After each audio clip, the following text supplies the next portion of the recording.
Chief of security since Yeah. day one. Yeah, we started the same year. We had been we're the longest Taking the mute off. What's that? Taking the mute off right now. He had a grocery list of problems. He had worked for years, nights at VOC and days for we just Hey, Caleb, had diabetes. We're live. when do you think you're going to deliver the budgets to us so we can look them over? We've been together. We'll talk about that. And ask me if I don't get to it. Long story. All right, I'm going to call to order the regular meeting of the City Council for November 4th, 2019. Thank you all for coming. We will start with invocation and pledge of allegiance, which will be led by Councilmember Gardner. Let's pray. Our Heavenly Father, we thank you for this day, Lord, and we're so thankful for the changing of the seasons and the cool air that you brought us, Father. And we pray as we assemble tonight as a city government to take care of the people's business. We pray, Father, that we will do the best in the interest of all the citizens of the city of Maumelle. And we just thank you for this opportunity to serve and to do the will of the people in this manner, Father. Thank you so much for all of those that work for our city and protect it day in and day out.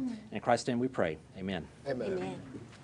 I pledge allegiance to the flag of the United States of America and to the republic for which it stands, one nation, under God, indivisible, with liberty and justice for all. Thank you, Councilmember Gardner. The first order of business is special guests and announcements, and that will be Mr. Tad Bohannon, CEO of Central Arkansas Water. Good evening. Was that a good introduction? That was great. Good evening. I mean, I normally draw a crowd, but I didn't know it'd be like this. Is there a clicker? We don't have a clicker. She's your clicker. She's my clicker. Okay. There's my clicker. All right. So I just have a few little slides just because I wanted to tell people what was going on. And then we have one kind of a special announcement. We want to invite you all to come to a special announcement. And first thing is we're delighted to be in Maumelle. So we think things are going well. Yes. No booze, so okay, I think things are going well. I do have a couple pictures I want to show you. One, if you haven't been out behind the country club, the building that you see in the one picture was the treatment plant that was there. The other picture is what it looks like now. It's gone. We have that piece of property.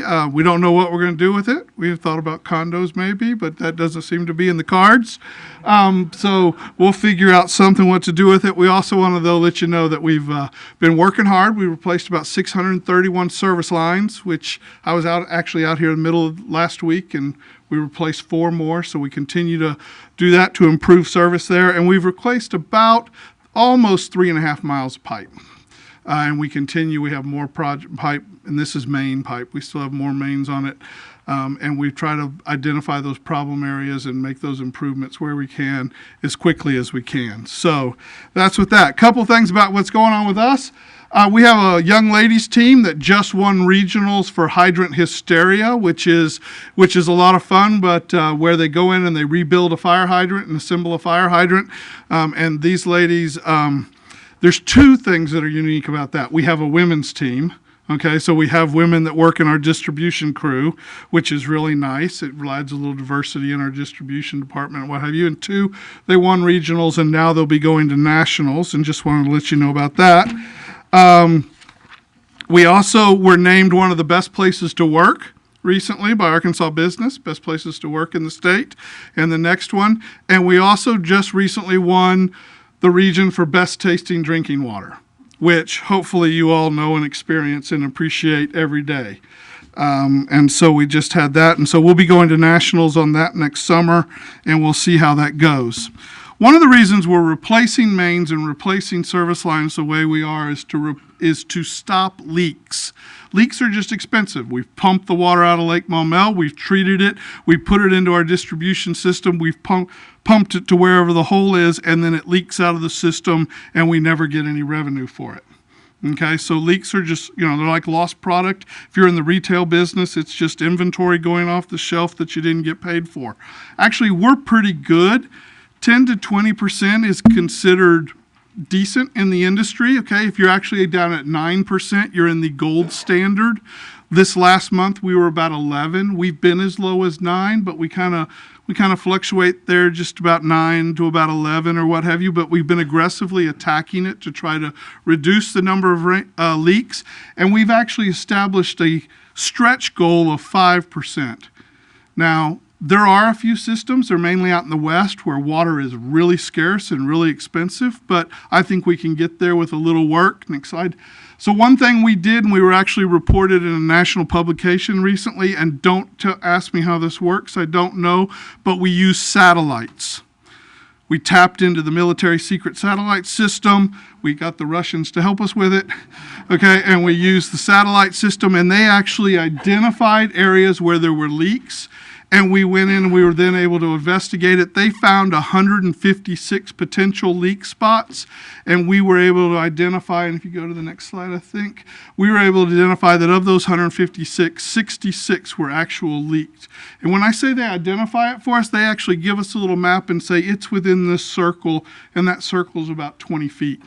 So I don't know, like I said, how it works in the satellite world, I don't know, but it's pretty amazing technology, and we've been trying to employ it. But we've also been thinking, how do we get better? How can we even identify more leaks? One of the problems that we understand here in Arkansas that we have is there's a lot of groundwater. And so people call us, these people out here at times, say, hey, my yard's all wet, there's a leak in my yard. And we have to send somebody out there to do a sample, take it back to the lab, do tests to determine, well, is that groundwater or is that our water leaking out of our pipes, okay? The other thing is we have miles and miles of pipe that just runs through woody area that people say, don't clear it out. We like the woods back there. We don't want you to clear off your easements, leave it like it is. And that becomes difficult then to identify, okay, where are the leaks? So we've taken a new approach, and we are going to introduce tonight, and then again on November the 19th, and we welcome it to you, that we now have a leak detection dog. And this came about because we thought, what do we have in Arkansas? And we know we have lots of hunting dogs, and what are they good at? All right, and they're good at finding things. And so this is Vessel. And she's going to be officially introduced to the public on November the 19th, like I said, at 10 o'clock. Is that the right date? Yes. Yep, November the 19th at 10 o'clock down at the River Market. And we're going to hopefully set up a little demonstration. But she actually goes out, she runs water lines, she runs and she finds chlorinated water and identifies that this is a leak.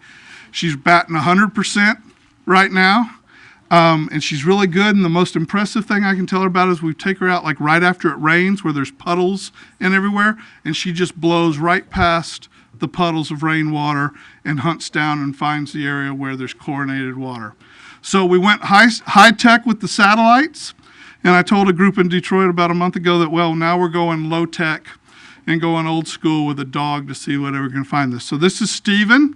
Stephen worked in our distribution crew. We actually had applications for people that would handle Vessel, and you can think of her as a canine unit. She has her own car. She lives with him. She stays with him all the time. But now I'm ready to get out of your way. We just wanted to bring her out and show her to you. If you want to come see her do her thing, all right, and want to be there at the actual unveiling, we invite you to come down to the River Market Pavilion on the 19th and come see Vessel. But you might see her around town. And if you do, that's what she's there for. Is that okay, folks? All right. Thank you very much. I'm leaving now. Well, Mr. Have a good night. Mr. Bohannon, before you leave, I just wanted to say thank you. For those on the council that don't know, CAW has been very gracious with the Lake Point building, allowing the revenue office to move into there, thankfully better than the court room downstairs, which would have been a logistical nightmare. And as always, CAW is a pleasure to work with. I believe y'all are relocating some water mains on Crystal Hill right now in anticipation for that road upgrades that are coming pretty quick. I do have one question from Councilmember Mosley, if you have a moment. I just wanted to say, Maumelle residents are quick to let you know if they have a problem with anything, and it has been remarkable since you all took over that I get very few emails or phone calls in regard to your service, and everybody seems very happy with your service. Well, Appreciate thank you it. very much. Appreciate that. Knock on wood, we keep it that way. We are not perfect. We know we're not perfect. So if there's something that we're missing, please let us know. But we will try to do our very, very best that we can do. Thank you very All right. much. Thank you very much. Thank you all. Have a good night. The next order of business is the approval of the minutes of the October 21st council meeting. Y'all have received a copy of that. I'd entertain a motion to Offered. approve those minutes. We have a motion and a second. Is there any discussion on that matter? Seeing none, all those in favor, yes? Yes. All opposed, no. Motion carries. Next up is public comment, and surprise to everyone in the audience, we do have a few public comment cards. What we'll take for public comment first are those public comment cards that are not on an agenda item. I do have some that are on agenda items, and we will give those people a chance to speak when we get to those agenda items. That said, you'll have 3 minutes to talk. When I call you up, please feel free to use all that 3 minutes. Be cordial to everyone, and try not to echo too much and just say the same thing. But with that, we will start with Mary Buford. Up first. Please state your name and address for the record. My address is 10900 Short Marche Road. And I was sitting there saying, don't call me first. Come on, It don't was the call me. first one here. I'm nervous and I'm not accustomed to this, but we're here because I'm a resident of Short Marche Road. As you all know, they closed our road, or they opened our road, and then they've closed it completely with concrete barricades. And they're mostly blaming it on y'all because they said that they only opened it because you asked them to, and so now he has closed it. Our road is in bad shape. Yeah, I'm sure some of y'all have traveled it. It is in very bad shape. It needs to be fixed. We realized that the road would have to be closed to be fixed, and we would be all for that if they were fixing it.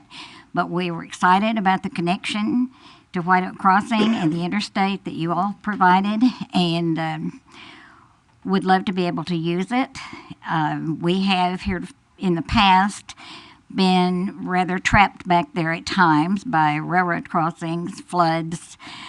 We only have one way out, and it was across a busy railroad track. 2 crossings that were close enough that the train could be across both of them, or the train would be across one of them and the other route would be flooded.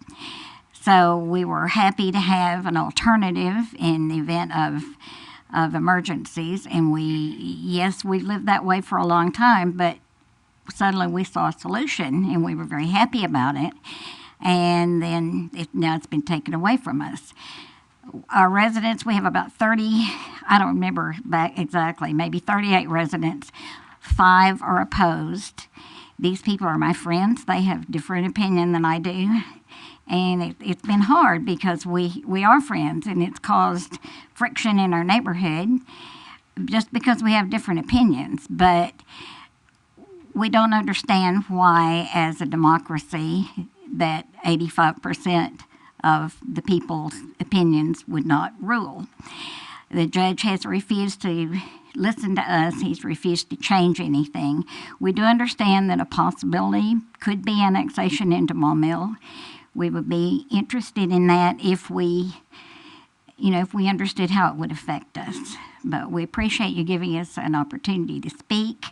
I know this is not your problem, it's our problem, but we're close enough to you all, and we shop in Maumelle. We love Maumelle, love everything you've done here. I have Eric Holloway and Lisa Holloway Sugg are my children, and they've done a lot in Maumelle. I'm proud of what they've done, and I I guess that's all I have to say. But thank you for listening to me. Well, thank you very much. If I could address one thing. You're welcome to have a seat. And I think I've mentioned this to a few folks on the council. I'll just reiterate. Up until a few weeks ago, maybe 3 weeks ago, I had never heard of the prospects of this road closing. In fact, someone sent me an email saying, "Why are you closing this road?" And I said, "I'm so you're mistaken. The road's not being closed, as far as I know, and I can't speak for the county, but the city's not closing it." As soon as the news broke, and I think I heard about it on social media, I called Judge Hyde, who said that from his perspective, that road was always intended to be temporary, and it was supposed to close once the interchange was built. I called Mayor Watson, and I'm always hesitant to speak on behalf of someone, but what he said is that that connection was made back in the, it maybe even before, but it predates his time as mayor, that what he said is if we had planned to close the connection, we wouldn't have paid to make the connection, which is what we did. And as I understand it, he said it goes back to Judge Valines and even Mayor Birch Johnson, and maybe before that. And so I just wanted to point that out. As we know, the road was closed today. There was certain signage put up. We added a little bit of additional signage so that it's not, so it's pretty clear that this is not us being the city closing that. And so the county put up the road closed to through traffic. We just noted that the road's being closed by the county and that Maumelle welcomes you here. So that.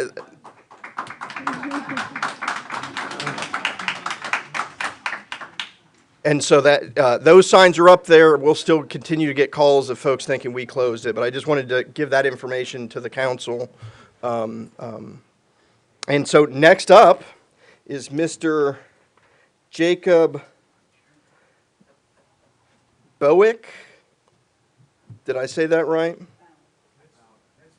Oh, Bauer. I was pretty close. Mr. Bauer, come on up. You're the next contestant on.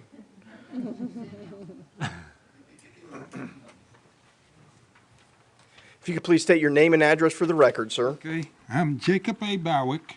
I live on 11011 Short Marche Road on the north side. And I've been living there. I had my house built back in '63, and that road was never open. It was a dead-end road, and there was a private property on it at the end.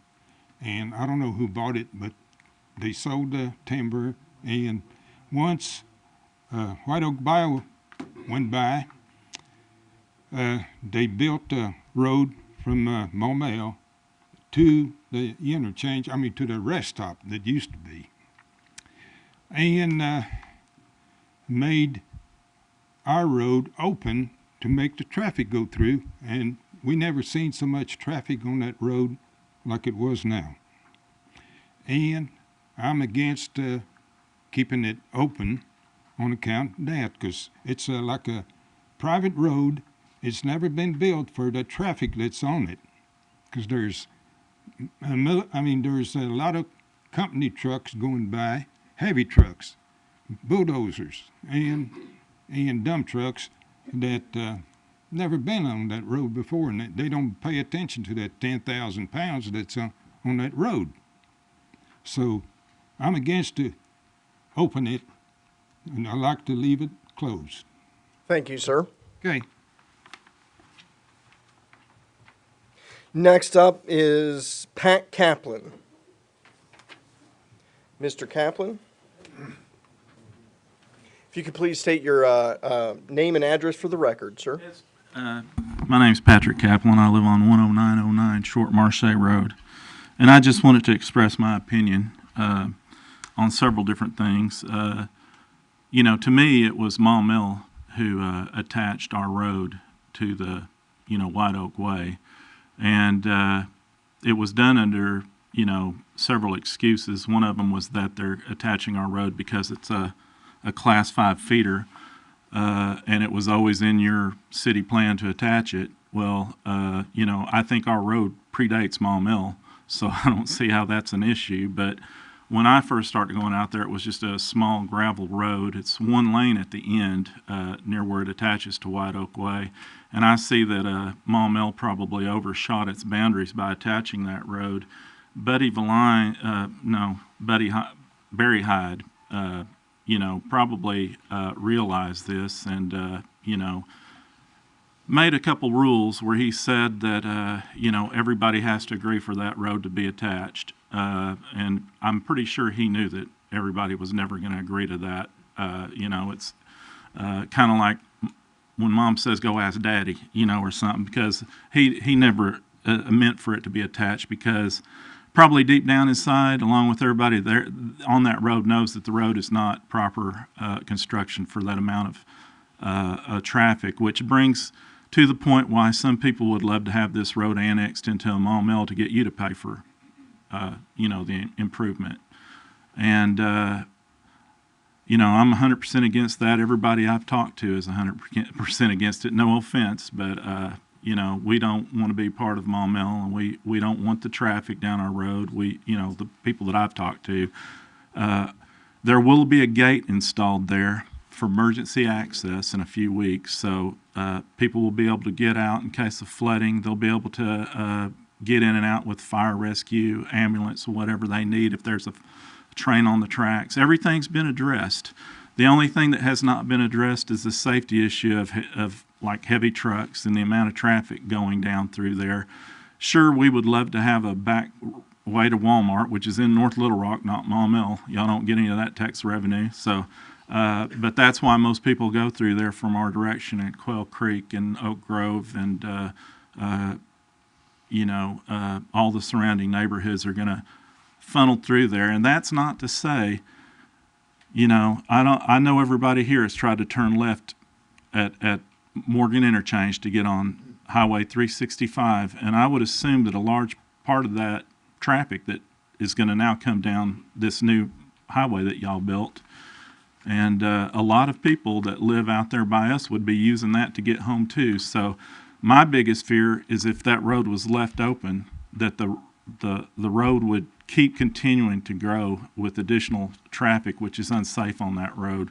So in just conclusion, I would say that, that the people I've talked to today, and there was several, and another thing I want to break up is they keep... Thank you, sir. We're past the Okay. 3 minutes. Okay, thank Thank you. you.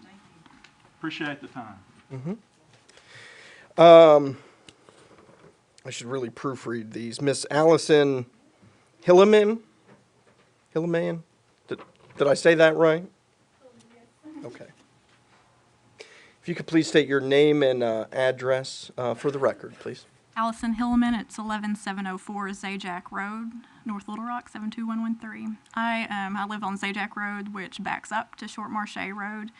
I cannot speak, from the perspective of somebody as a resident living on the road and seeing an increase in traffic going by every day, but I can speak as someone who is cut off by the railroad tracks, and was hoping that with the opening of this road 2 years ago that there would be maybe some improvements by the county to Short Marche Road, which would allow us to have an alternative escape route when the train parks and blocks our only escape routes that we have now. And during the past 2 years, I've had to use that more than once to be able to get to work. When I work in downtown Little Rock, so it's quicker for me to always take 365 all the way to work. I've never, need to go down Short Marche for that reason, but there's been a couple of times when I've been forced to just to make it to work on time.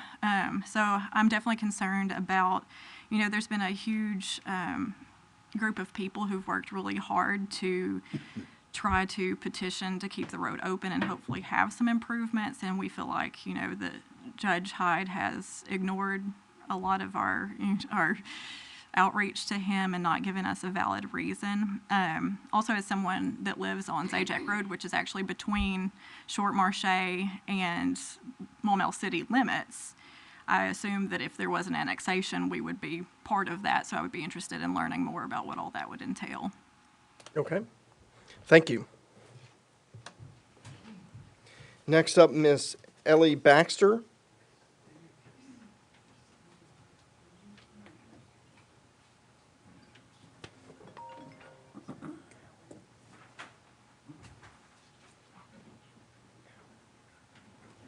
Ms. Baxter, if you could please state your name and address for the record. My name is Helen Baxter. I'm from 7804 Baxter Lane. And I'm the one that started all this mess. Okay, I'm here about the annexation. What I want to know is I want a rundown on the cost it would cost being taxes for an acre, 2 acres, 7 acres, or 10-acre plots of ground. Then I wrote this down when I was riding. And I want the laws on stipulation of what can be built on land and what cannot. And would we be part of the Central Arkansas water system? I noticed he was saying that. And I know in the past I've had friends in Maumelle that they say they couldn't put up a certain kind of fence. They can't put a certain color on their house, and their carport usage was limited. And another thing is animals. I don't mind keeping my animals up, but if the animal license, would that be more or less? I have a breeder in the family that breeds dogs, and she would like to know about that. The firearms. Right now, we have 7 acres, and we have a little lane that we can go deer hunting if we so desire. Our grandchildren can go deer hunting. Okay. Septic tanks. Are they grandfathered in? We have a very nice septic tank system. We've never had any trouble with it in 22 years. And, okay, the water, fire, and sewage. And, let's see. Okay, when you decide to do annexation, you have a residential annexation and a commercial annexation. Now, do you do residential first and then commercial, or is the profitability more on residential? I know it's not. It's on commercial. So our land is right up there next to the freeway. So will we be zoned commercial, or what else? That's the questions I have, and that's what I want answers on in a pamphlet or something. And that's all I got to say. Thank you, Ms. Baxter. You may have asked some of these questions of Mr. Grummer. I know when we first started hearing discussion, we started doing a little bit of research. If you could email some of those questions, I've tried to write some down, but we can work on getting some of that. The gist is if you annex into the city, you're part of the city, and so everything that would be everything that's in our code then applies to y'all. There would be some grandfathering, and it's a pretty complex issue. But if you shoot us an email, we can work on trying to put together some information. Okay, I was told that we'd be grandfathered in also. Some things, yes. But take, for example, city code would say you can't discharge a firearm in the city limits. That is not something that I'd leave that to the city attorney to decide. But that is not something that would traditionally be grandfathered. However, maybe some of the land uses or that the like might be or could be. So we can work on putting together an information packet. Next up is Mr. Nathan Allen. Okay. If you could please state your name and address for the record, sir. Nathan Allen. I live at 1010 7 Short Marche Road. And I got a phone call about an hour and a half ago that they was planning to annex Short Marche Road. Is that true? That y'all was... Well, I have heard earlier, maybe over the weekend or on Friday, I got a voicemail from someone who wanted information about annexation and how they can annex. And then here we are. It's not planned. It's not in the planning, not in the works? Or just like someone asked us for information right now, we plan to prepare that information. other than that, I don't know that we've discussed that as a board, and there is, Well, I'm against it. I mean, I have nothing against Maumelle. I like Maumelle as a neighbor, but I don't want to be in it. Okay? That's all I have to say. Thank you. thank you. And that concludes the public comment cards I had on non-agenda items.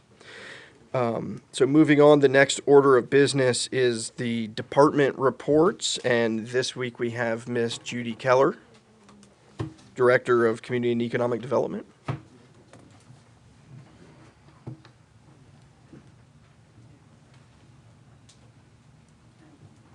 Good evening.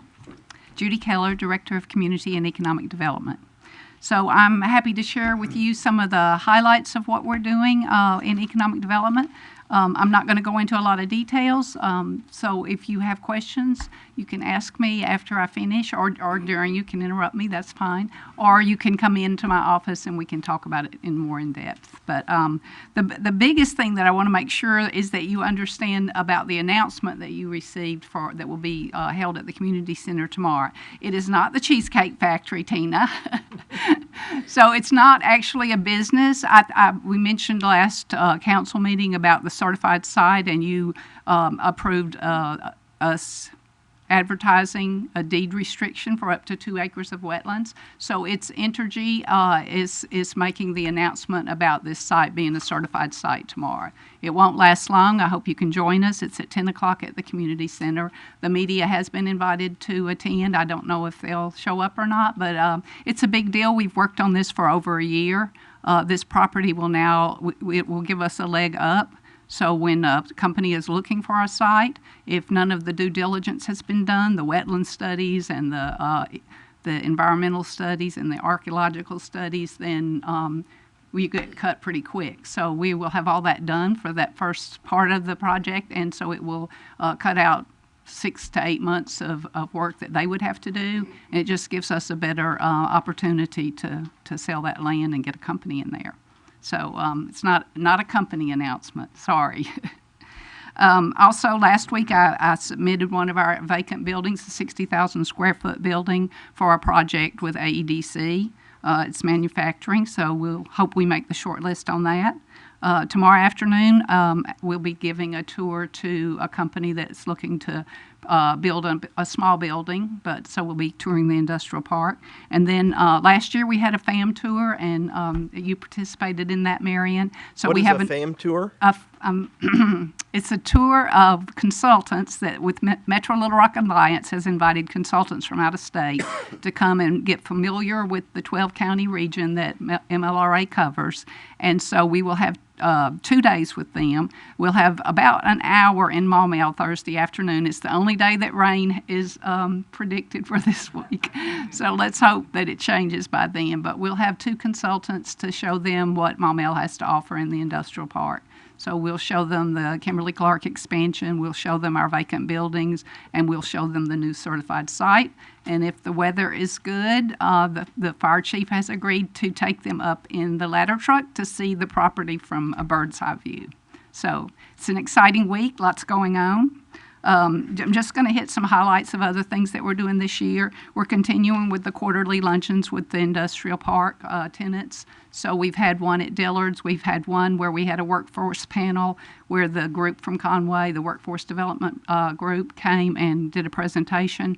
And so now several of our industries are using their services, so they'll come in and do a video of the company, and they'll help promote it. They'll put it out on social media. They'll have a let's see what they called with Kimberly-Clark, Get to Know Kimberly-Clark Day. They had at the community center where applicants could come and they would help them actually apply online for jobs. They'll screen the applicants. They'll make sure they're a good fit for the company. So several of our industries are working with them, and it's been very productive. We also had an HR luncheon for some of the industrial tenants. So that was at the bequest of Cintas's senior HR manager. And so that went really well. And now they have their own little network group where they can exchange ideas. And so Rock Region Metro was one of the people that was there, and they are working with our industries. They're coming up with some new programs that may work better than the current bus system. There's carpooling in it, and so they're connecting with the industries. And Julia Everett is our representative on the board, and she's been helpful with that too. Let's see.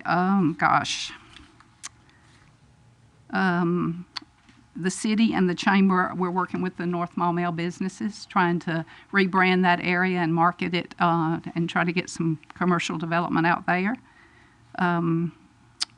We've been conducting the business retention and expansion visits with the industries, and so there's a new plant manager at Molex.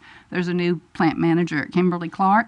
And if you have not been by the expansion that's going on at Kimberly-Clark, it's pretty amazing. So the new parking area looks great, and things are happening. They should be finished about August maybe of next year. So that's exciting. Let's see. We've recently, the city staff and the chamber have met with the property owners of Track D and their representative that's looking at ways to market that and see if they can make something happen on that. So that's pretty exciting.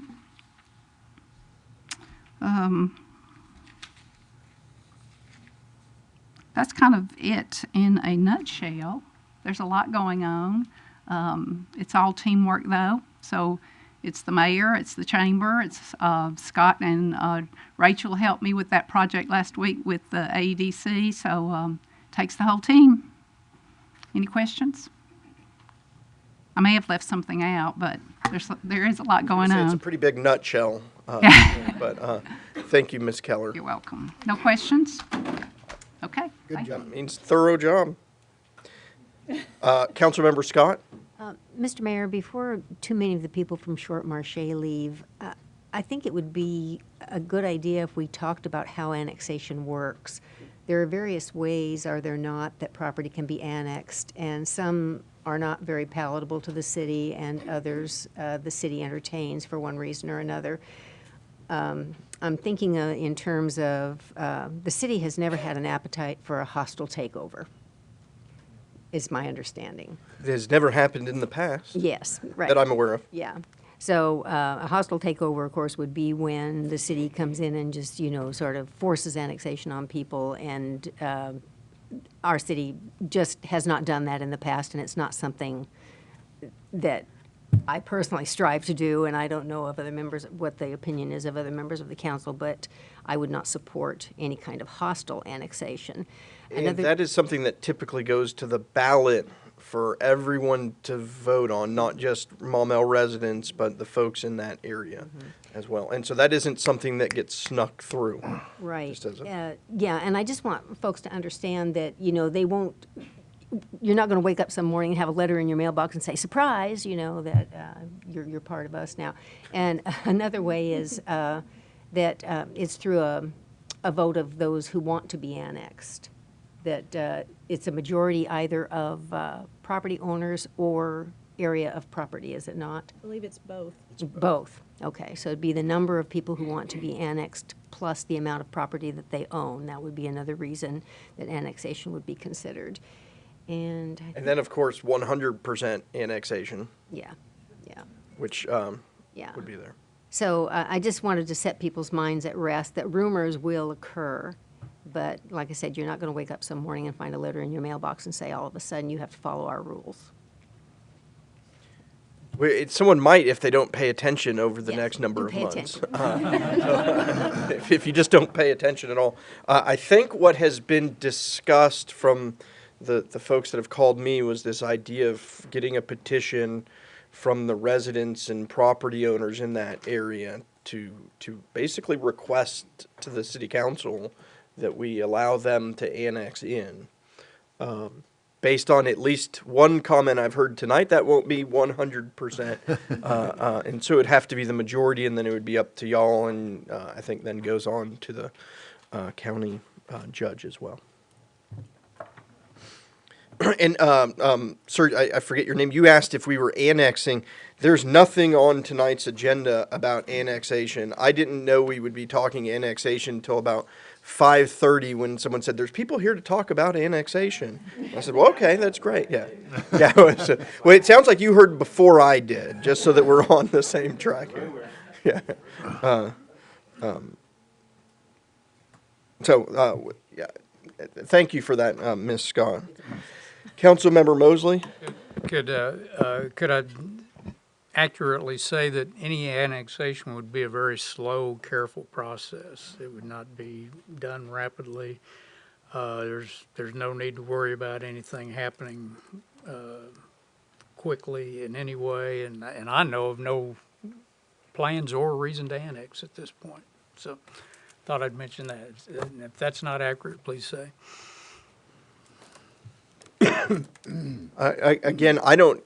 I'm hesitant to talk time because it's not the city putting together a movement. At this point, we have questions from a few of the folks that live or own property out there wanting to know what they have to do to annex and wanting information to even see if it's in their interest. Yeah. And so with that, I'd entertain a motion to have all ordinances and resolutions read by title only. Second. Motion is second. Any discussion? Seeing none, all those in favor? Yes. All opposed, say no. Motion carries. We'll move on to unfinished business. The first order of business is Resolution 2019-31, approving a preliminary development plan. Madam City Clerk, could you please read that by title only? A resolution of the City Council of the City of Maumelle, County of Pulaski, State of Arkansas, a resolution to be entitled Resolution Number 2019-31, approving a preliminary development plan for Benson Park Addition. All right, I do have a public comment card on this. What I'd like to do, I think, is have Mr. Neary come up and explain what it is that we're voting on. Y'all have seen a preliminary development plan, and then from there we can go straight to the public comment card and then council discussion if you have any. Mr. Neary?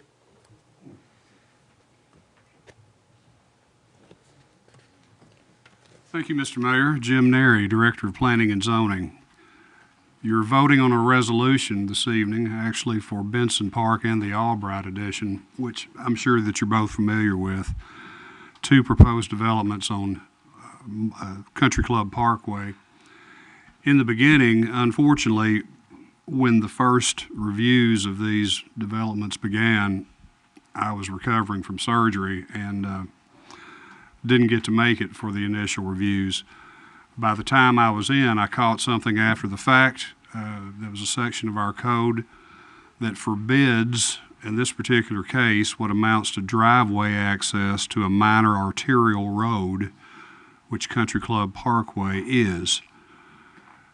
Those two developments were then referred back to the Planning Commission to have those waiver requests considered. At the last Planning Commission meeting, they were both passed, 6 in favor, 1 absent.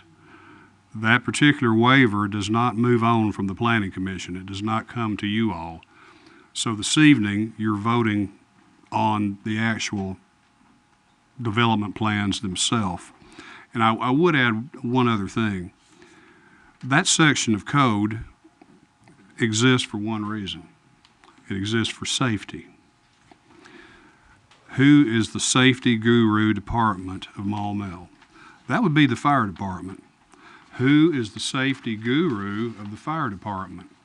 That would be Fire Marshal and Deputy Fire Chief John Payne.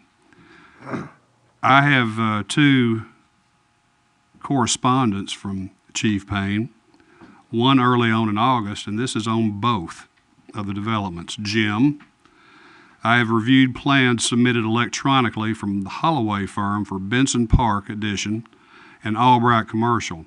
I have added a hydrant to meet the needs for fire suppression and water supply for these projects. At this time, I have no reason not to let the projects move forward. That's out of Chief Payne's total review of both of those projects. Later, Chief Payne added something, and I believe this was around the 1st of October. And this is addressed to the Planning Commission. Gentlemen, the entrance for the new development at Country Club of Arkansas Parkway and Country Club of Arkansas Circle, commonly known as the Albright Addition, have been questioned on the safety of its location. If this additional entrance was to be eliminated, the entrance on Country Club of Arkansas Circle, of course you know the area where the golf course is, the entrance of Country Club of Arkansas Circle would have to be moved closer to Country Club of Arkansas Parkway for traffic flow. This move closer to the Country Club of Arkansas Parkway would create a turning traffic hazard. It is my opinion that the removal of the entrance from the Country Club of Arkansas Parkway would create more of a hazard than its current design. Signed, John Payne, Fire Marshal. What I'll add now is my own opinion. Take it for what it's worth. The dynamics of Maumelle continue to change. In my 17 years here, I have seen a whole lot of it. And there's others of you who have been here longer than I have that have seen even more. Let's take Country Club of Arkansas, for instance. Country Club of Arkansas was never meant to exist, ever. It was to be industrial. Eastern side of the boulevard was to support no residential whatsoever, at all. Now look. And the dynamics continue to change. I think if you thought the third entrance and its opening and that flow of traffic was not going to change the dynamic even further, excuse me, you were kidding yourself. And if you didn't think that commercial and retail businesses weren't going to try to follow that traffic and those individuals to cater to their needs of the highway traveler, you were further kidding yourself. The nice things that you enjoy about Maumelle that bring residents here that I've heard in so many public meetings, I couldn't count them, what means most to folks here in Maumelle: safety, the biggest one. How does that safety occur? Because of top-notch police department and a top-notch fire department. What pays for those things? Tax dollars pay for those things. If you look at, again, at dynamics, how have we changed that over the years to accommodate Kroger, to accommodate Walgreens, to accommodate Chick-fil-A? I can go on. To accommodate the Osborne addition. Look at the master street plan. Cuts everywhere that were needed to accommodate those businesses that in fact you as a council and those before you approved. That's my opinion only. Thanks. Thank you, sir. Next up, I have public comment card from Pat Landis.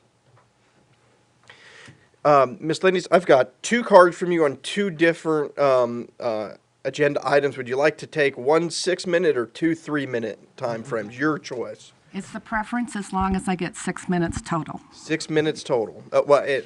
Okay. And You what's begin. easier for Madam Clerk? Ma'am, What's easier for Madam Clerk? it's fine. The 6 minutes, I told him your preference, so we're ready for you. My name is Pat Landis. I live at 202 Nemours Cove, and I'm about a block away from two proposed projects that will be fronting on Country Club Parkway. I have a handout for you, and I'd like for that to be made part of the public record. First of all, I need to start out by saying you've got some great ordinances on the books. I've worked with land development codes for 40 years, and if you have a good code, you have a good community. And when I moved here just about 2 years ago, I looked at your codes, and I didn't need to really see what was there because the community reflected what's in that ordinance. And the bottom line is, when you have a vision for the community, and that vision comes from the community leaders, and it comes from the people that live there, it's really easy to write good codes and implement it. And both of these projects that are proposed for you tonight, I want to see them both go. I'm not against the projects. I just think we deserve better. And I believe that your codes allow that to happen. So there's room for improvement. And what I've asked tonight, I've looked at your code, is for you to defer both of these for requested changes.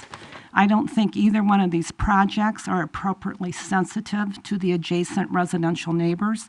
And I'd like to talk a little bit more after Director Narian talked about this whole issue about these curb cuts. So there's some missed opportunities that we have as a community and that you have as a public body to make these projects work better. I'm going to skip over the whole issue about the driveways right now and first talk about Benson Park. Now, this project is a little unusual for Maumelle in that the strip development is situated on the lot so the back of it faces the parkway. Now, you have to understand, Country Club Parkway is a selling point to live in Country Club of Arkansas. You turn off the boulevard, and you see this canopy of trees, you see a boulevard, you see attractive lights, you see landscaping, you don't see any curb cuts. You go down there and you have this image of a strong, healthy community. And so when we have these two projects going in, on the Benson Park one, we're looking at the back side of the building. Almost all of the commercial retail development in this city has a suburban model where you have the street, big parking lot, and then the businesses behind it. In this, we've got the back of this facing the drivers and facing the neighborhood.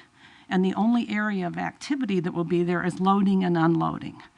Now, the architect was kind enough to meet with me and said there could be some, we talked about some fixes to make it look a little bit more finished, but this is the back of a building. My neighborhood deserves better than that. The second thing has to do with the buffer zone, and that's for the area to the northeast for the homes that front on Village Way. In some areas, there's only 14 feet. And 14 feet isn't very much where you have an area of activity where you have cars driving back and forth. So you not only have the sound, but you also have the lights. In addition to that, it also has something that none of us want in our backyards, and that's a dumpster. And anytime that you have a dumpster next to a residential backyard, I guarantee the trash pickup will be at 5 a.m. Now, these are small changes that could easily be accommodated to have a better quality of life for those neighbors, and I think that's something that should be done. For the second project on Fontainebleau, there were two issues. One dealt also with the buffer zone. And on that project, you have a driving aisle and a drive-up window. And so in the summer, if you're one of those adjacent property owners, if it's a food issue, you're going to hear about someone wanting to know if they want fries. If it's a bank, you're going to ask if they want the deposited in checking or whatever. But there needs to be better buffering for that. Also, the location and distribution of the accessible parking spaces is not in compliance with federal regs. You can check to the DLJ for that. When you come to this project and you look at the site plan, all of the parking places for accessibility, which sometimes I have to use when I use my cane, are off to the side. They're supposed to be evenly distributed to be able to get into the entrances, and you also have to cross a lane of traffic. I met with the engineer. I said it's a slope issue. If it's a slope issue, you haven't done the grading yet, fix it. But you don't put them at the one end. And finally, about this whole issue about these new driveway access points, which I think are just deplorable. There's a reason there's a section in the code that prohibits driveway access to this kind of street. All the other people who built there and developed there followed that rule. One more minute. So it's something I think that needs to be talked about. The waivers were granted. I think that puts you in a box when a subordinate group does that, and would also ask Madam Council to look at the fact that they had a public hearing and never even talked about the reasons that are in the code that you can have those waivers. So thank you for your time. I appreciate it. Thank you very much. With that, I will open the floor up to council discussion. Councilmember Mosley. Yeah, I've sat in a number of meetings, and there were a few various little changes agreed to that I think I understood, and some I think were mentioned by Ms. Landis. As far as the Benson property, I think Mr. Redder's representative on that. Let me make sure I understand the fence between the development and the residentials, there will be a fence Yes, sir. built for that, okay? Yes. So that will be a project developed fence then. And I also understand from a conversation with Ms. Landis that the developer has agreed to change to all the rear doors to glass doors, is that correct? That's correct, and the architect has gone to great pains, really, to make this a very residential-looking development, to keep with the very worries that she has of it not being compatible with the neighborhood, which it obviously is, and when you consider the things that it could have been, we think this is a very, very good solution for the area. Okay, I understand they also agreed to hide all the conduits so that you don't. That's also correct, yes. Okay.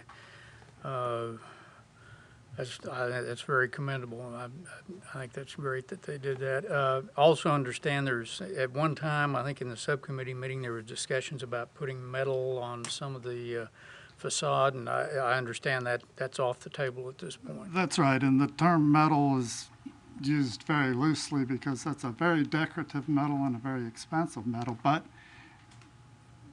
seeing that the code forbid it in any form, we changed it. Okay, great, great. Should I ask any questions about Fontainebleau or hang on those? I've got a good question. Could you please state your name and address for the record? Mark Rutter with Holloway Engineering. It's your choice, Councilmember Mosley. Okay. Are you familiar with the Fontainebleau one? I am a little bit, but Eric Holloway is You may be able to answer them. The fences on that one there between the residential and the center, those are not, there's not going to be a new fence there. Is that correct? Is that just the residences' fences will be the? I'm Eric Holloway with Holloway Engineering. I'm at 102 Danielle Circle in Maumelle, at least at the moment. Yes, I believe that we discussed fences, and as of now, we are planning to build a fence adjacent to. Yes. Okay. All right, we'll build a fence between Fontainebleau and then the residential. Okay, Yes, great. And there's going to be a tight tree buffer in there, as I remember correctly. We, and I don't know if you have that site plan as well, but we, initially we showed we needed more parking than we show on our current plan, but we came up with an agreement with the adjacent golf course and other developments, and we're able to move, if you can show. We had parking over on this west side of the development. We were able to take all of that parking out. It was almost the whole road.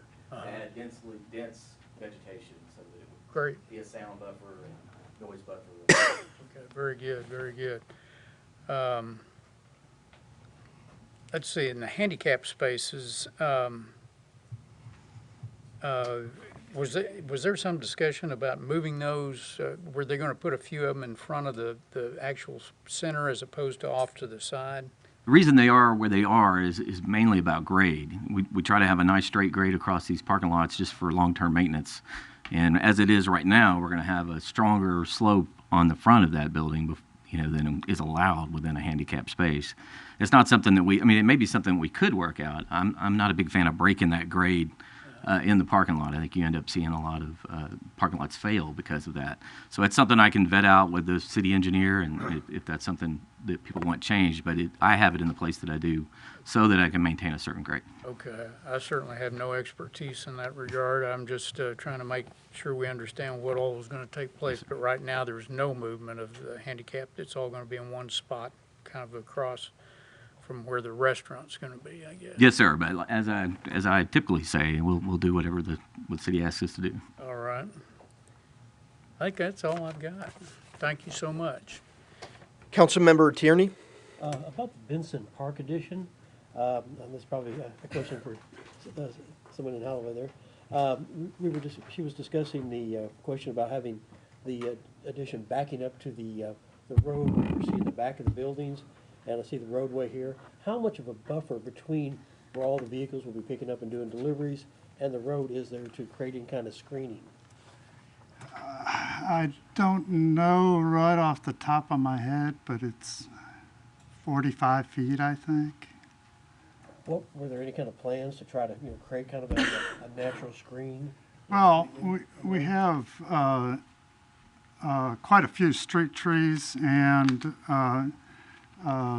vegetative bushes along the parkway. So certainly within a few years, those trees will pretty much cover the whole back of the building, as it were. So you'd say in a few years, when people are driving down, that will not be evident to them. That's right. If they see the back of the building. That's right. But there again, I'll stress that that doesn't look like the back of a building. And it's an interesting departure from having a parking lot in front of the building. I actually rather like it. Thank you, Councilmember Tierney. Councilmember Gardner? Just for the benefit of the council, I know some of you attended the subcommittee when this was first introduced. It's probably been a couple of months ago now. And frankly, I wish more rears of the building like this one looked like the fronts of the building. Oh, let me rephrase. I wish more fronts of the building in Maumelle looked like the rear of this building is going to. It is a very, very attractive building.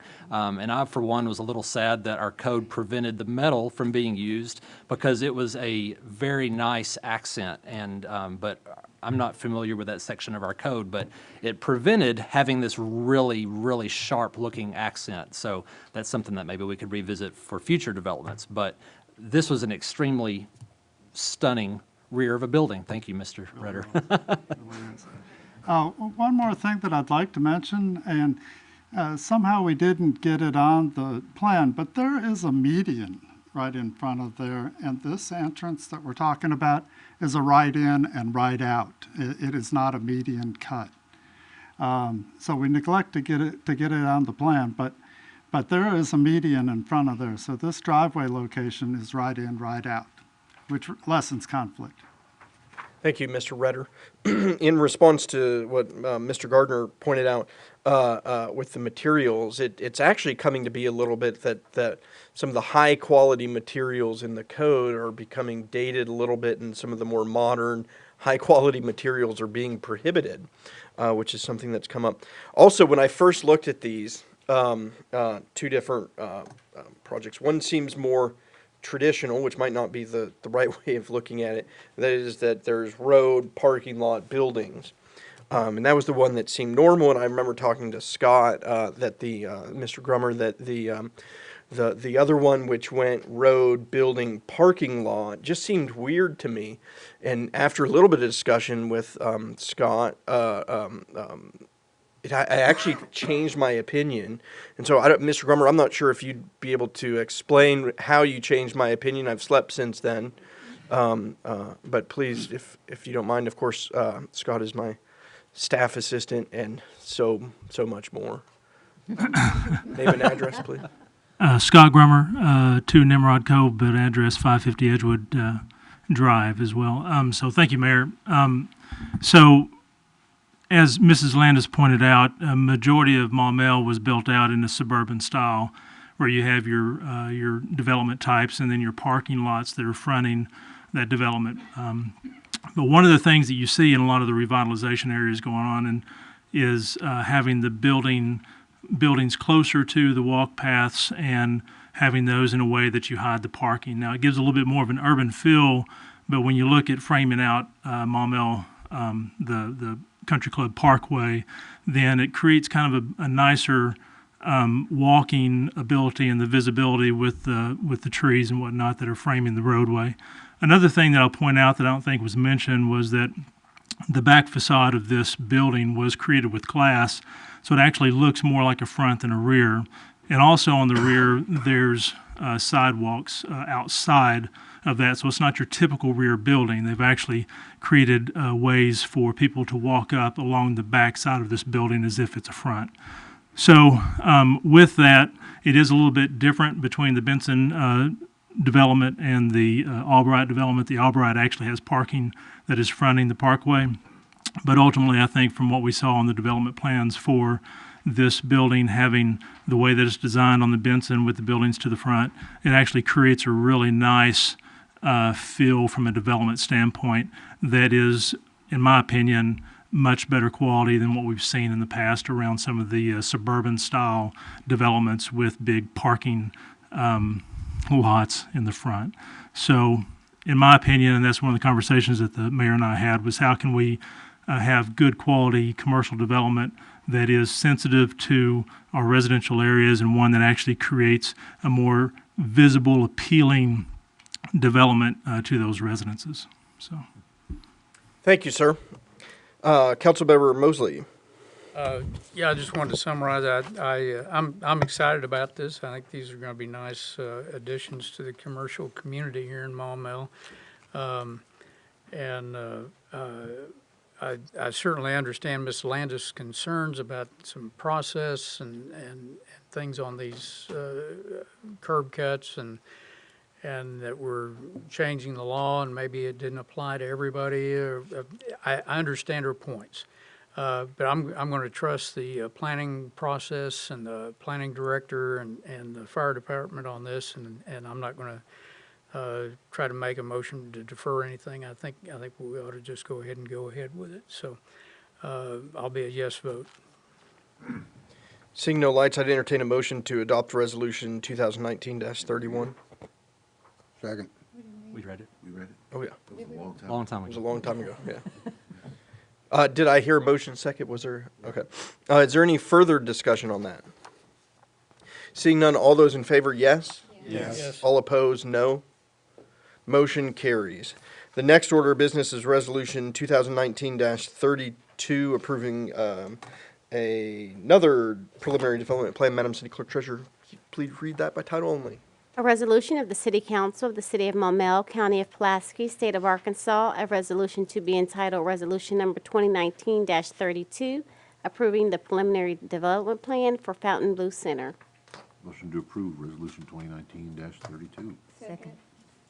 We have a motion and a second. Is there any discussion on the Fontainebleau Center? Seeing none, all those in favor, yes? Yes. All opposed, no. Motion carries.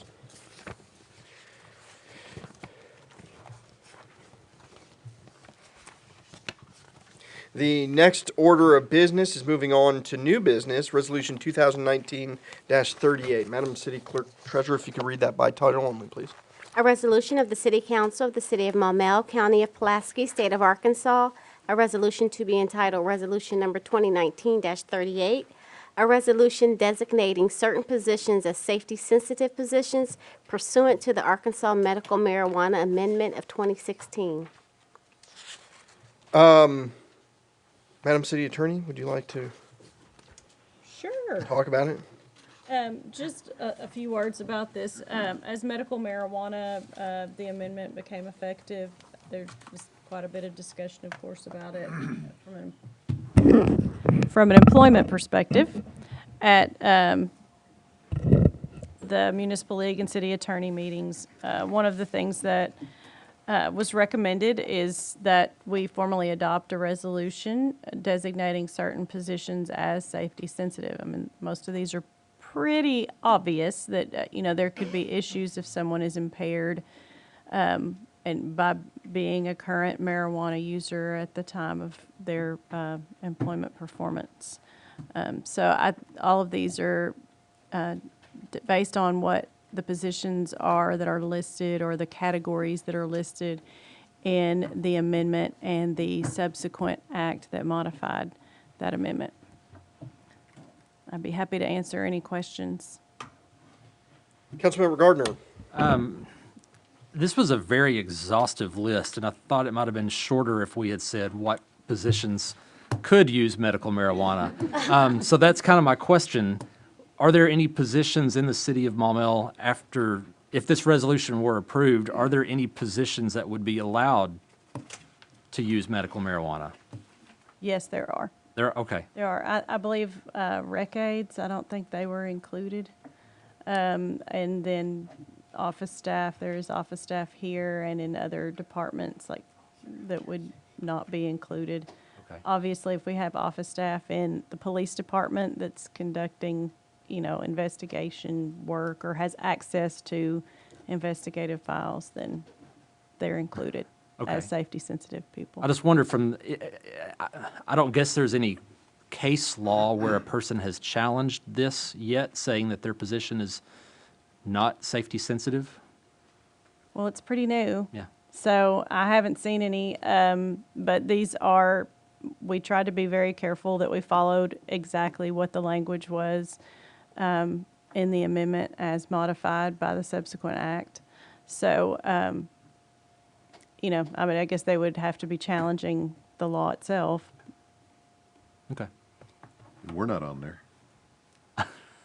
Just saying. I'd like the record to reflect that council member. The Baptist pastor. I was going to make that joke, but thought it would be in poor taste. I'm glad you took that one. Leave it to the pastor. preacher. You're used to Yeah, it. Pastor Vapurzian, Yes. thank you so much. Motion to approve resolution 2019-38. Second. I have a motion and a seconding discussion. Madam City Clerk. I just have a question, just to clarify. You can't, even if you're office staff, you can't come to work high because we have a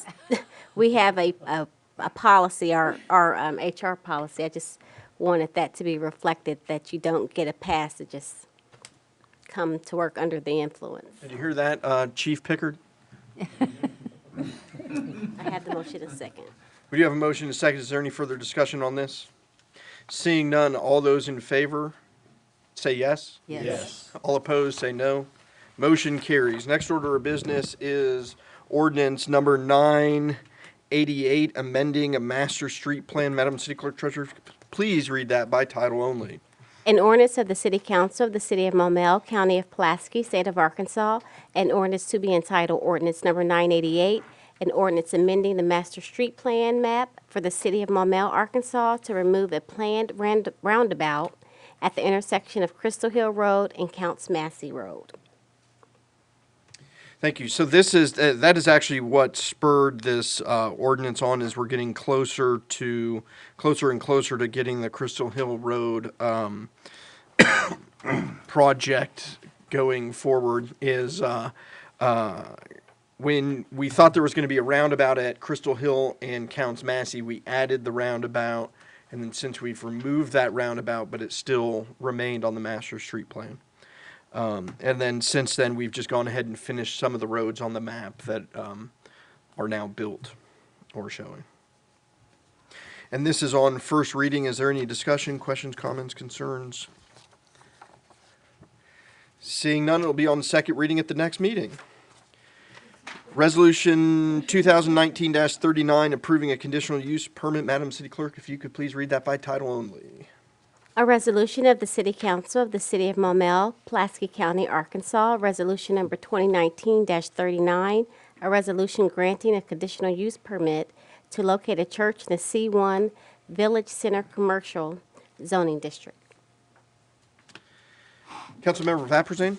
Pastor Brad Wood is with us this evening, and it is his church that is desiring to take over this building, and I thought maybe we could hear from him if you'd tell us your vision, what you'd like for that building. Please come on down. Please state your name and address for the record, sir. My name is Brad Wood. I live at 105 Harmony Loop here in Maumelle.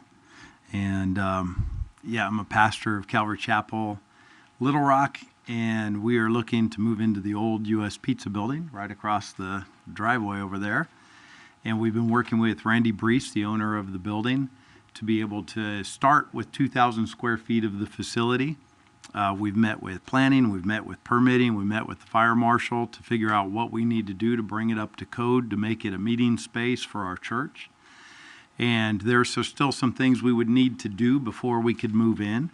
And I'd need to continue working with them to figure out what we have to do specifically for a couple of questions that they had. But long term, what we're talking with Mr. Brees about is to be able to purchase the building outright from them long term and be able to stay there, plant there, and grow there, and be able to minister inside of the community that I've been a part of for the past few years. I'm also a chaplain with the police department, and came in under Chief Sam and continue to do that as well.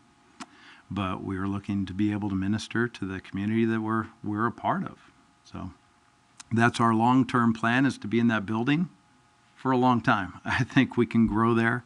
Right now, we're a small congregation. If everyone came all on one Sunday, there'd be about 30 of us or so.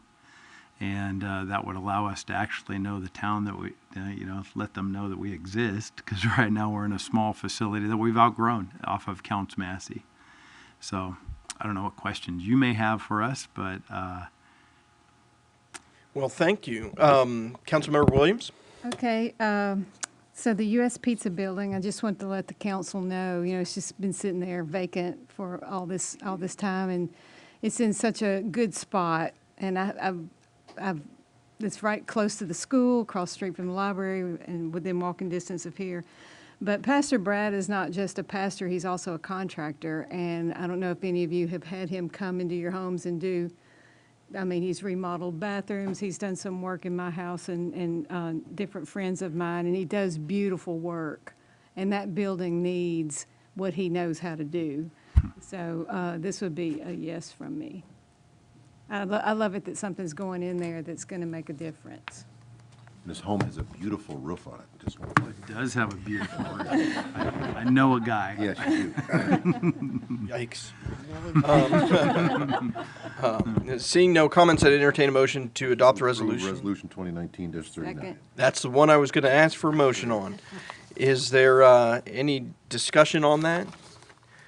All those in favor say yes. Yes. All opposed, no. Motion carries. Thank you. Thank you. Welcome. We're excited to see that building get put to good use.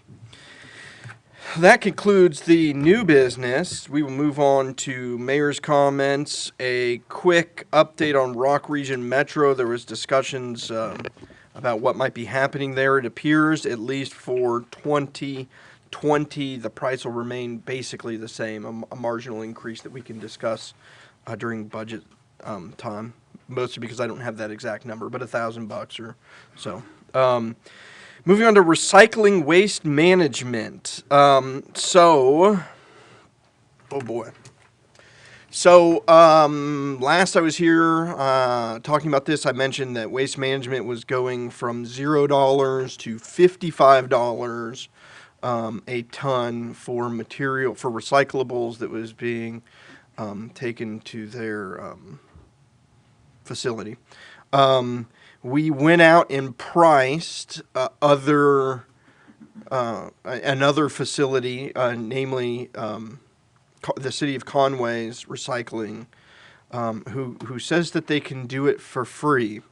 But don't get too excited because it would require us to change what we collect. I was hoping to have a pretty exhaustive list to give y'all tonight, but I don't. But it's a fair number of things that we currently accept in single stream recycling that we wouldn't.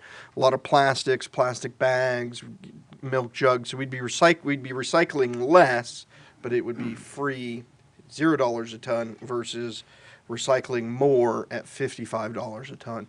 And we can get into that a little bit. I've got what amounts to about $25,000 just added into the budget.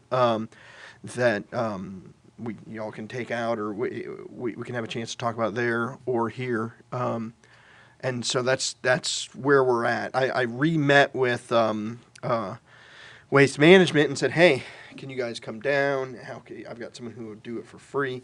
And of course, the Mr. Wheatley's response was, well, I was supposed to ask you for $70 a ton, but I just didn't want to do that. So I wasn't able to get them to budget all. It would be pretty significant changes to what we currently collect, which would be pretty significant training of, or educating is the better way, the citizenry. So just wanted to give you all an update about that. Speaking of budget, the first budget meeting will be Thursday in the Blue Room at 6 p.m.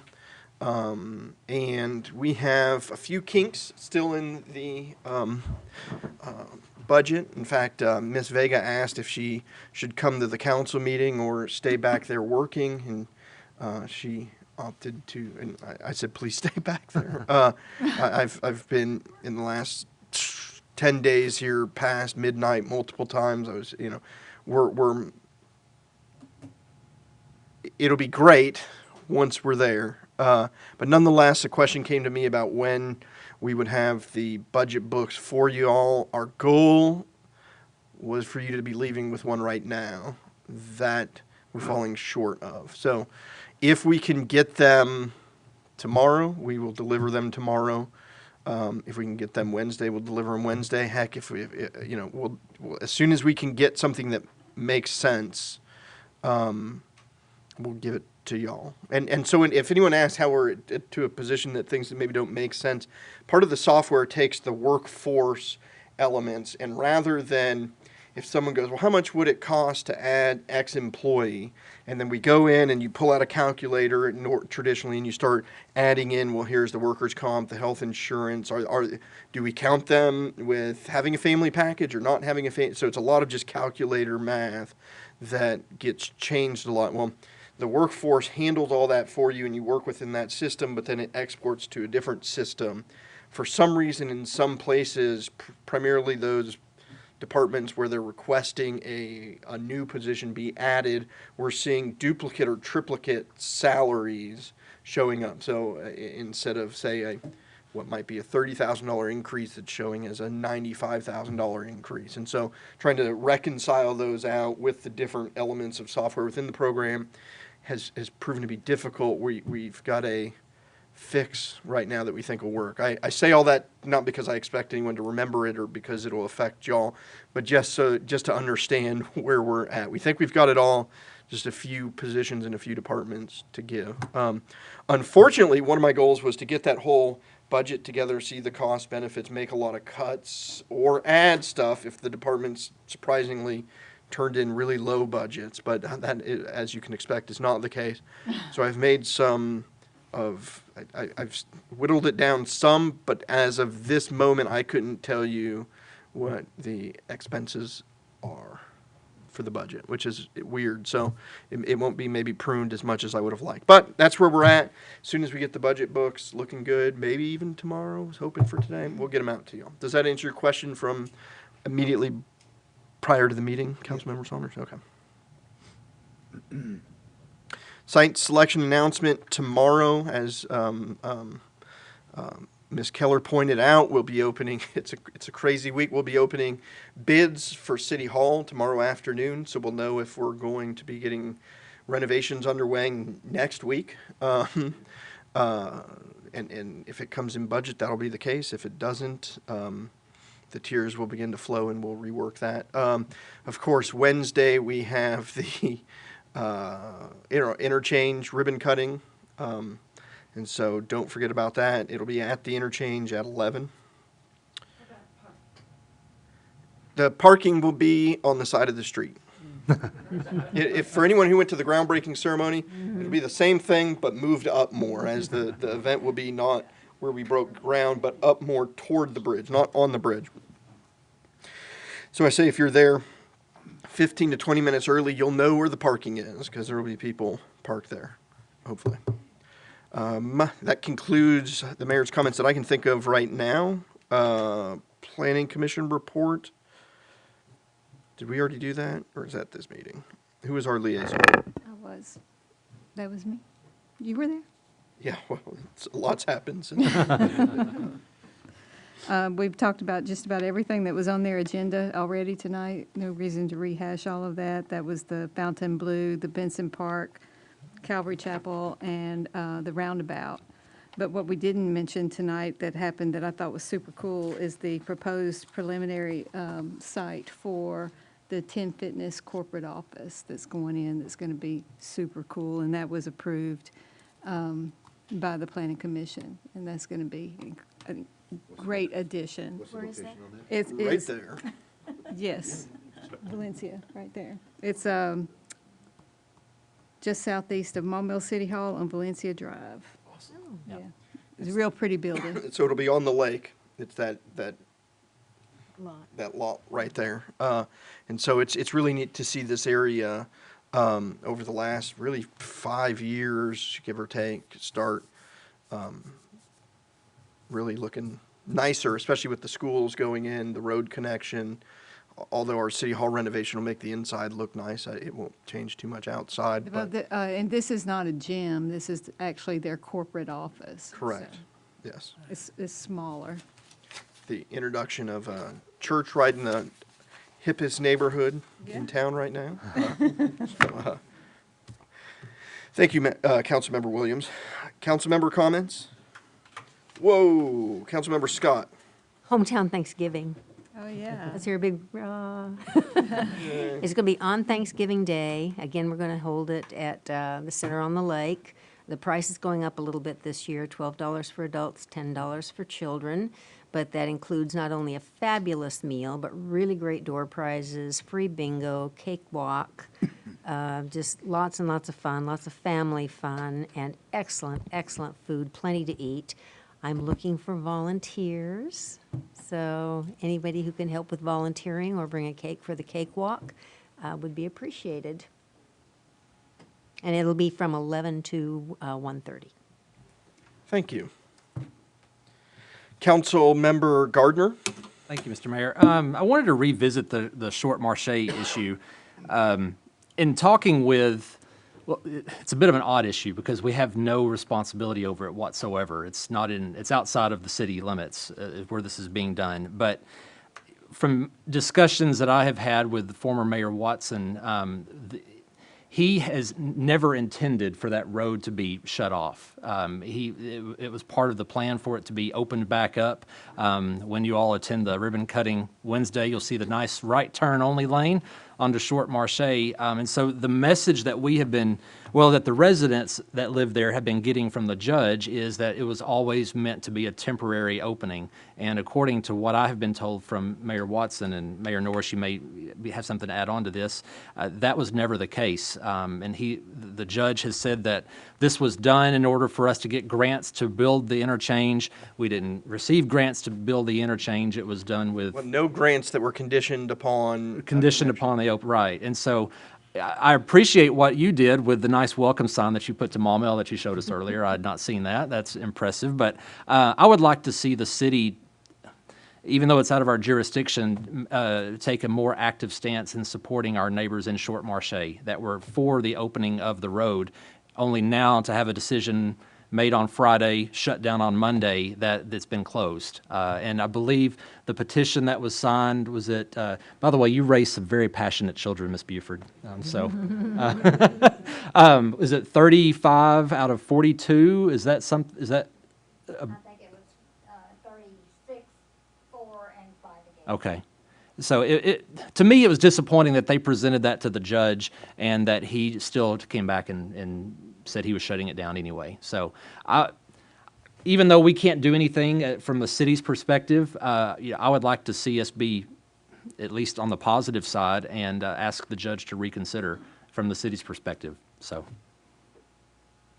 I thought I would throw that out there. Okay. And I would make a motion if you would like for that motion. I don't know if there's. It's up to, I had heard from the city attorney earlier today that you were inquiring about a resolution or a statement of intent. Spoke with the city attorney later in the day, and it was, I think, too late for the resolution. But there's nothing, of course, that would prevent the council from a resolution of stating the intent or The support for the opening of Short Marche. I did prepare something if we wanted to throw that out there, if y'all wanted to discuss it, amend it. And then it really is just open-ended. I'll just make the motion. How about that? If it gets a second, it gets a second. If it passes, it passes. What I wrote up was I'd like to make a motion authorizing the mayor to contact Pulaski County Judge Barry Hyde and request on behalf of the city of Maumelle and the residents of Short Marche our desire for this road connection to White Oak Crossing be reopened for the benefit of the residents in the Short Marche community. Second. So we have a motion and a second. Would you be so kind as to, Pass that there we along go. I have two lights on right now. What I'd like to do is go ahead and open the floor to this motion. Either Councilmember Tierney or Holt or your comments on this issue by any chance? So we'll come back to y'all. Councilmember Williams? I think if we had even a letter for him to take that all of us sign, I think that would probably speak to the judge as well. Right. Yeah, I completely agree. And annexation was not a part of this No, at all. no, This, just support. No, yeah, no, that was not, just to let them have their road back that they were looking forward to. Councilmember Mosley? Yeah, I'm not comfortable voting one way or the other really tonight. I don't know enough about all this or what the background is or anything, so I don't know that I feel like butting in on the thing at this point. So I'd probably have to be a no vote tonight, but it could change next week. Well, to, kind of maybe help alleviate your concerns, I've been kind of pretty active with it as a Councilmember Gardner. Short Marseille is an area that was really limited in access. There's some really bad flooding in the county part right there on that side of 365 highway that has never been addressed by the county. And there are times that whole community was completely cut off, had no way out until this was opened. Also, too, they have just one access, or actually two accesses off of a Marche onto 365. Well, whenever there's a train there, and sometimes the trains will just stop, they were blocked off. They had a lot of times when they would just be literally isolated. And then open this now. The road, from my understanding, they've been asking for it to be brought up to county standards for a while. And what happened previously was they just put 5 road bumps along their little 1 mile stretch. And it's a road that is in very poor condition and not made for heavy traffic. So by putting this up there and blocking them off, now, unless, I don't know how a gate's going to work. I don't know if they're going to have somebody in the middle of the night or everybody's going to have a key to it. So the judge is saying he's going to put a gate to address the whole situation of them going from a 4-minute response time for police, fire, and emergency to a half-hour response time, which I have questions about how that would work there. So it's a community that there are a few people there, and one of them spoke here tonight that wants to keep it isolated. The majority of them, as they were talking about the vote on the petition of I think it was 36-5. Yeah, so they were more in favor. And so this idea that this was designed to be a temporary connection is contradicted a little bit by Pulaski County's master street plan, which shows a connection and shows Short Marche to be a collector road. That's ours does too, but that's Pulaski County's master street plan shows that.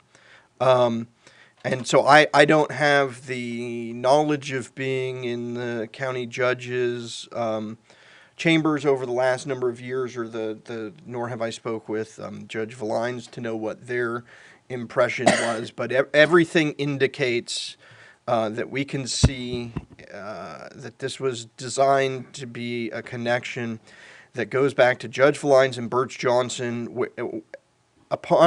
In exchange for making the connection, Pulaski County was supposed to give $1 million to the project. Y'all may have heard Mayor Watson's discussions about whether or not that occurred and whether the county paid that money. I don't know if it's a change in administration down there. Everything objective that I've seen indicates that this was supposed to be a connection. We've clearly, it makes no sense for us to have connected that. There was no grants that were contingent upon the connection. We did get a Metro Plan grant and some other things, none of which were contingent upon that connection. What was our cost in that, do you know?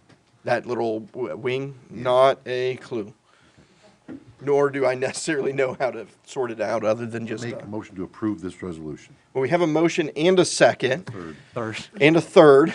So, note taken. I'll stop talking. It gets even more interesting that County Judge Valines had the design done. Well, so I almost don't want to say that's the case because according to Mayor Watson, it was his understanding that before him that was the case. I would still like to make that motion to support him. It's still there. So the motion and second is there any further discussion on that well-worded, typed-out motion? Councilmember Saunders? Thank you, Mayor. I'm a little concerned that we're taking properties and streets and whatever that's outside of our city and taking them under our wing and supporting them in some manner. Our job is to support the city of Maumelle. Now, if we do this for Short Marche, and I have all the sympathy in the world for them. If I was them, I'd be mad as a hornet, okay? I don't blame them. But what are we going to do when Greenbrier has a problem? We going to help them? How about Wooster? How about Harrison, Arkansas? You know, our job is to take care of the city of Maumelle. I don't think I can support this. Thank you. Thank you, Councilmember Saunders. Councilmember Scott? I just consider this similar to extraterritorial jurisdiction. It's a community that we care about because they're contiguous with us. They're actually sort of like a little extension of our community. So I don't think of them as being someone who is not contiguous and far away. And we actually benefit from the residents of Short Marche because they come into Maumelle and do their shopping and that kind of thing rather than going out on 365 or heading into North Little Rock off on 365. So I understand what you're saying. I just, like I said, I just consider it part of our extraterritorial, if not jurisdiction, then heart. Your favorite, I agree. So, Councilmember Holder Tierney, your lights have been on from the previous discussion. I don't want to rob you of a chance to make a comment. This one? The entire time. I just wondered if my light counted. As I said, Councilmember Holt, when I asked at the beginning, were your lights on related to this topic or not? Well, you didn't answer. Originally it was not, but since we're talking about it, I would like to make comment about it. Just making sure. Thank you. I have a football game to watch, but I want to go home. Item 1, you remember when we went through the problem with the sand company on Crystal Hill Road? And the major issue that we had there, besides sand would blow all over the community, which I didn't believe anyway, but they did not want the heavy gravel trucks up and down that old road that was doing well just to support the few cars that went down. You heard the gentleman speak earlier that he said they preceded us insofar as the city is concerned, and that road is not built for heavy trucks and cars, which is already going down it now. If I can envision that I would support this, if we went to the judge, Buddy Valines or whoever it is, and said, Judge, we will go in there and update that road. We will bring it up to standards for those people if they didn't mind us doing it. If we want to open it, let's spend some money and help them out. I agree that we are otherwise intruding on their area just because we want it open for us. You know, we have to think about us, but I agree with Councilmember Saunders. We're intruding on someone else unless we have their permission to do it. We just got through saying by Councilman Scott that we are not going to incorporate or annex their area. I would support this if we come along with a budget to go in there and ask them if we can fix their road. Okay, my part of the reason I had my light on is I'm not going to get to be at the ribbon cutting. I have a doctor's referral appointment that it's exactly the same time, and I won't get to be there. I will be at the luncheon, however. Also, tomorrow is my birthday. I will only be a young 83 years old. So I'm going to go get, how do you say? You need a driver. I'm not going to say. I'll just leave that alone. So at any rate, I just want to, I've thought about petitioning the court to have my birthday changed to 68 because I don't enjoy, I don't want to get old. All right, and I'm done, Mr. Mayor. Thank you. Thank you, sir. So to reiterate, we have a motion and second on a motion authorizing the mayor to contact Pulaski County Judge Barry Hyde and request on behalf of the city of Maumelle and the residents of Short Marche our desire for this road connection to White Oak Crossing be reopened for the benefit of the residents in the Short Marche community. Is there any further discussion on that? Councilmember Mosley. I'm gritting my teeth on this one, but we do have a representative from the court here tonight. I'm just wondering if he could be offered an opportunity if he wanted to share anything with us on this tonight. Justice of the Peace, Elliott, have you anything to add? Well, if so, would you mind coming to the microphone? it'll take me a few minutes to get up there. I've had back surgery, so I'm If I had a wireless mic, I'd send it your way, sir.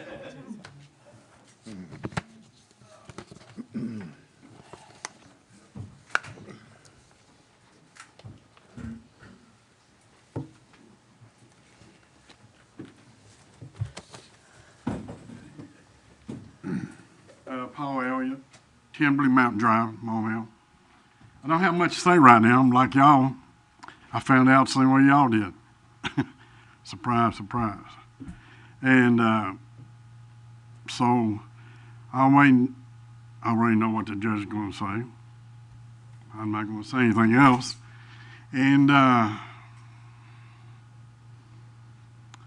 I can say is I'm waiting to see what else happens and what other information I can get and maybe work on it. But until then, there's not much I can say. And I'm just being honest with you. That's all I know to do. Like I say, I got it the same time y'all did. And it's already wired up, locked up. And I don't know if y'all, probably all know, it'll be a push button for people to get in, for fire, you know, all the ambulance, fire trucks, whatever. That's all I can tell you right now. But do what I can. That's all you can say right now. Thank But, you, sir. That's all I can tell you. Sorry. I can't give you anything else. Thank you, sir. So with that, we have a motion and a second. Is there any further discussion on that matter? Seeing none, all those in favor, yes? Yes. All opposed, no? No. Motion carries. Sir, could I ask what the vote was? Should we get a roll call vote on that, Madam City Clerk? Yes. There was 6 yes and 2 no's. Councilmember Mosley? I was a no. Councilmember Saunders? No. Councilmember Scott? Yes. Councilmember Gardner? Yes. Councilmember Williams? Yes. Councilmember Tierney? Yes. Councilmember Beckerzan? Yes. Councilmember Holt? No. 5, 2, 3. Thank you. Councilmember Holt, your light was on earlier. Have you anything to? No, I completed it. Thank you, Mr. Mayor. Councilmember Tierney? Yes, I was wondering if you could give us an update on the status of the Fire Station 2 and the mold problem. You know, I'm going, yes, but you'd probably be much better off hearing it from either the city attorney or the fire chief. Do you guys want to arm wrestle over who gets to go? Come on in, Chief Ezel. You had the microphone, you lose. Gerald Ezel, I'm the fire chief. I wish I had more information for you. We still do not. We met for a little over 2 hours today. Extremely frustrating, I think, on everybody's part from the city. We're still not getting much in the way of answers from anybody. We did get some information. They are going to put some equipment in our attic space for a week to record the humidity levels that are up there. So that's a step in the right direction. We've gotten 4 bids in for remediating the station, but I think everybody, including everybody that was in the room today, is still under the, basically the assumption if we fix this right now and this comes back in 6 months, we just flushed a bunch of money down the toilet, and that's not what any of us want to do. I reiterated to him how frustrated I am as a chief that, we take, when the taxpayers give us money, we take that very seriously, and we spent a little over $2 million to build that station, and actually today, November 4th, would be our 3-year anniversary of being in that station. We moved in November 4th of 2016, so we're in it. We're just not in the living quarters of it. We're in the bay, still in the trailer. Best case scenario, I'm thinking we're probably looking at first of the year before we're able to get back in there. Getting the remediation done, getting something sorted out as to what's actually causing the issue up there. We've had, several contractors, engineers come in and take a look at it. We had the state HVAC come in. Everybody's got a different reasoning for why we have going on what we do. No 2 people have landed on the same solution. So it's extremely frustrating because I do want to get everybody back in there. I was really hoping, somebody asked me, Chief, are we going to be back in there by Christmas? And I said, we better be back in there by Christmas. I may not be correct. I think, at this point, you know, everybody was kind of excited when we first moved the trailer in there about, you know, it's going to be like camping, you know, in the fire station. That's going to get old pretty quick. I mean, you can't have guys sleeping in a camper trailer inside a bay for very long, and it's going to get real tiring. I mean, I do appreciate the patience my guys have shown, and they saw the importance of us getting back down to that location so that we could respond and cover the city appropriately. But it's extremely frustrating to me, you know, that which I am one. I actually kind of had to remind myself of that today. I am a taxpayer in Maumelle. So as a taxpayer, as well as a fire chief, it's extremely frustrating for us to have spent that kind of money on a building and trusted, you know, a couple of companies to do the work for us, and 3 years later, we're having this issue. But no, in answer to your question, we didn't get any closer today. I mean, it just, all it did was frustrate me, and you know, the only step in the right direction I saw is that they're actually talking about, you know, they're getting an engineer to possibly come in and take a look and see if they can determine exactly what it is. I mean, I've had reasons from we need more return air going into that attic space. I've had people say we need insulation in that attic space. I mean, it's just a number of reasons why this could be going on, but there are no two people that are saying the same thing. I mean, it's all something different. So I know that's not the answer you're looking for, but that's kind of where we're at right now. You know, like I say, I've got 4 bids in.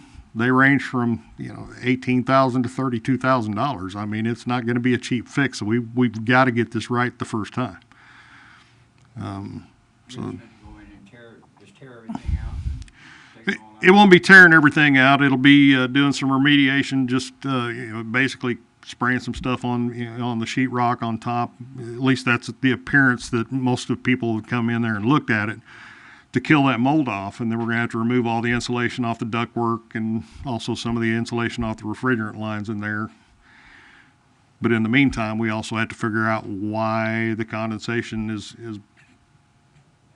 you know, an issue up there. And that's the biggest issue. So while we talk about $18,000 to $38,000 to remediate, what we're not sure is if we use those, that it won't be back in 6 months. And so removing the mold is easy, and it's not, but it's making sure that it doesn't come back again that is proving to be the headache.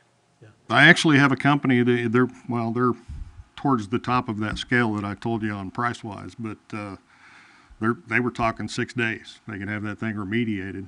Of course, you know, once we get the remediation done, we have to get the company to come back in, do another air quality study to make sure that we got it all and we don't have any more issues in there, which take about another week and a half. So. See, I was out there on Tuesday, as I'm sure, or last Friday, as I'm sure you know, and with an HVAC guy kind of looking at offering some suggestions. Right. One of his suggestions was maybe getting a second opinion on the mold. Has there been any consideration of doing that?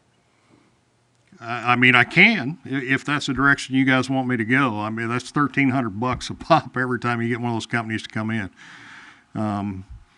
Which, when I spent that the first time, when I actually found the mold on one of the ceiling tiles in there, it was not even a second thought. I mean, you know, the safety and welfare of the people that work down there is, you know, always at the top of my list there. So, to be honest with you, I didn't even ask the price. I just told them to come in there, do some air quality testing, and it ended up being $1,300. But I'd do it again tomorrow. I mean, we have to make sure that folks are being taken care of. There's condensation on the lines. I mean, there's condensation on the ductwork. There's condensation on the lines from a mini unit that's in an electrical room. And the fellow I had with me in the report, I sent to both Mayor Norris and Chief Azell, you know, because there was a lot of copper line without insulation on it that was dripping. They've got a what they call a mini split, where you take a little inside and outside air conditioner to try to extend some air conditioning to the other part, running a very long distance, like beyond the recommended 85 feet. And that was having a lot of condensation. We found a couple tiles, but one tile was actually, part of it was missing. Condensation coming off, just off of that line in particular. But it seemed like the main, what this person's opinion was, of course, like I say, you're getting a lot of different opinions. I'm just kind of throwing this one out so everybody else will know everything that was going on. That it seemed to be like the main culprit was the enclosed attic, which I guess they no longer allow on national standards to have an enclosed attic. And of course, we had a ceiling with no insulation on it at all. So here you had the one temperature inside the main part of the building. The roof would be another and exterior of the roof would be another temperature, which I guess was very well insulated. But then you got a third atmosphere in the middle, and that was kind of, it was like creating a storm. And of course, one of this fellow's suggestions was that we almost really need to vent that out and put a vent in the front, vent in the back. Obviously, you don't want to mess with the roof because you got a good solid roof there, and I don't think the roof is any part of the problem. And you'll have a motor maybe on one to kind of pull the air through, and that would help. And then, of course, go through foam and everything like that, because he was talking about even on all the metal pipes for where the water is, all those were rusting up. So if you continue to have that condensation up there, all of a sudden you're going to have broken pipes, and we don't want the fire department to be flooded. So Right. Yeah, no, I understand that. It seemed like a combination. Now, one thing that everybody kept saying, I guess several people from the HVAC to the architect, was that, and this would be a question for the mayor and the attorney, that our city code enforcement forced them to make that an enclosed ceiling, which I guess Incorrect. that is incorrect. I Okay. believe that's incorrect. All right. So our city code enforcement and our city code enforcement, one of whom is here, but there were state guidelines that they have return air that there would be circulation within that attic. Not that, I don't believe our state code made them make it into an unvented attic. That unvented attic design was supposed to be more energy efficient. And there were some cost factors, I think, that drove toward that being that unvented attic design. As it's turned out, that might not have been I think that was preferable, part of but it, that was how it was designed at that time. The code standards, the international code standards, which have not been adopted by Arkansas yet. Last year, there were some modifications that if you're going to have that unvented attic, that you have to have basically a moisture transfer arrangement situation allowance where moisture can get out of the attic. Can I just say, I did not go to law school thinking I would ever learn this much about HVAC systems. But there are differing opinions on, that they're saying, well, we have other unvented attic situations where we don't have condensation on the lines. Chief Ezel's right, and that nobody's really in agreement. We know there are issues with the ductwork with leaking air, but that ductwork is in a conditioned space too, basically. I mean, that attic is designed to have air from the system in the attic so that it's not like, you would expect an attic to be hot or whatever. It's a conditioned space, and in fact, it was cooler in the attic when it was tested than it was in the actual station. There are a number of issues, that they're looking at because it seems like in the living quarters of the station, it doesn't dehumidify maybe as well as it should. And then, we just don't know how that humidity is working.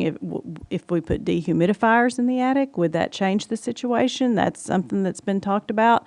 And if we don't get to a better solution, I think we're going to have to go ahead and remediate the problem and put some dehumidifiers in the attic and then just monitor it real closely to make sure it doesn't happen again in the future. But, today we had the HVAC contractor, the general contractor supervisor, and the architect all with us, and we talked about this for a long, long time. So we're trying to get just a little more information.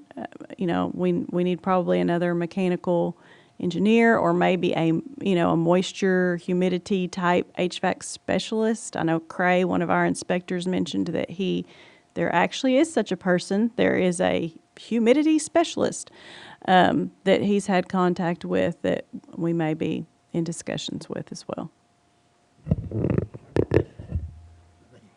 Anybody else? All right, thank you.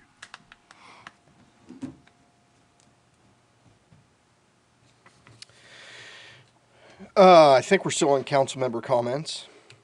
Is there any additional council member comments? Seeing none, Madam City Attorney? I really don't have anything to say, but even if I did, I wouldn't because Terry probably hit me. But no, I have spoken about everything that we have on the agenda for tonight. Madam City Clerk? Yes, sir. With that, I'd entertain a motion to adjourn. Second. Motion and second. All those in favor say yes. Yes. Motion carries. Re-knock Yep. dismissal. Heavens have mercy.